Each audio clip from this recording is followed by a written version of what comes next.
From Commons to Council Tax, the dark roots of welfare control. Hi and welcome to FreeCouncilTax.co.uk, and today we are exploring in more detail the Poor Law of 1601, with the aim of being able to understand where we have arrived at the council tax problem.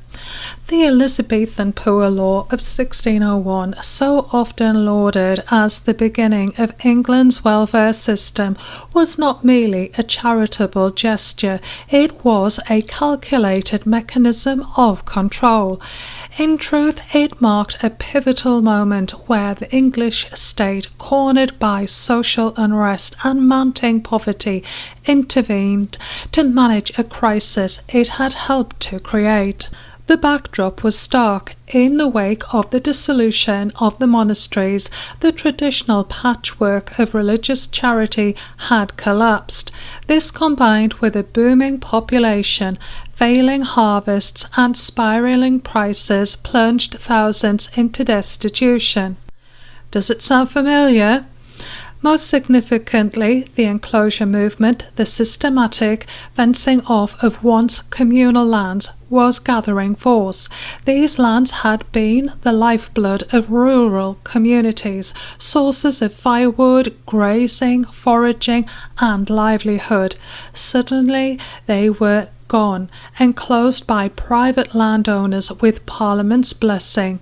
The very state that now sought to help the poor had, in practice, dispossessed them. It truly does sound quite familiar with modern-day experiences of life. So back then, enter the Poor Law. Parliament's answer was not to restore access to the Commons, but to impose the poor rate, a compulsory local tax on property owners, ostensibly to fund relief for the poor.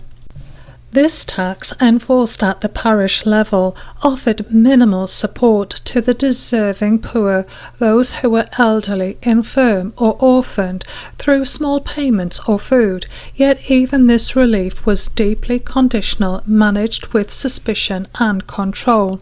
The able-bodied poor, however, were treated not as victims of economic restructuring, but as moral failures. These were often people whose ancestral livelihoods had been taken by force of enclosure, yet under the law they were branded idle and undeserving. They were sent to the workhouses or houses of correction, where conditions were harsh, punitive, and humiliating. Labour was forced, discipline was strict, vagrants could be whipped, branded, or forcibly returned to parishes of birth. What we see here is not social compassion, but a state of administered regime to suppress dissent and neutralize the threat of rebellion. This system was not designed to uplift, but to contain. It kept the poor visible, controlled, and tied to their localities. No roaming, no disruption, no resistance. It also normalized the idea that help from the state came with surveillance, moral judgment, and often degradation. How familiar does it all sound? So here we are, centuries later. The same logic echoes in the poll tax of the 1990s and today's council tax. Both continue the tradition of localized, regressive taxation, levied not for the benefit of the poor, but to uphold structures of government and control. Like the poor rate before them, they serve to sustain a system that asks the struggling many to pay for the privilege of social order maintained by the powerful few. In understanding the Poor Laws, we peel back the veil of the roots of our modern systems of taxation and welfare.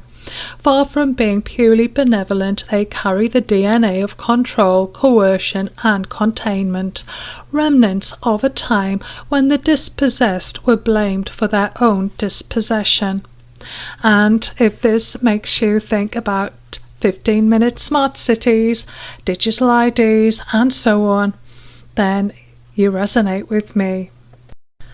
We at FreeCouncilTax.co.uk invite you to join us in Telegram to dig in, to learn, to grow, and to gain confidence and understanding in your knowledge.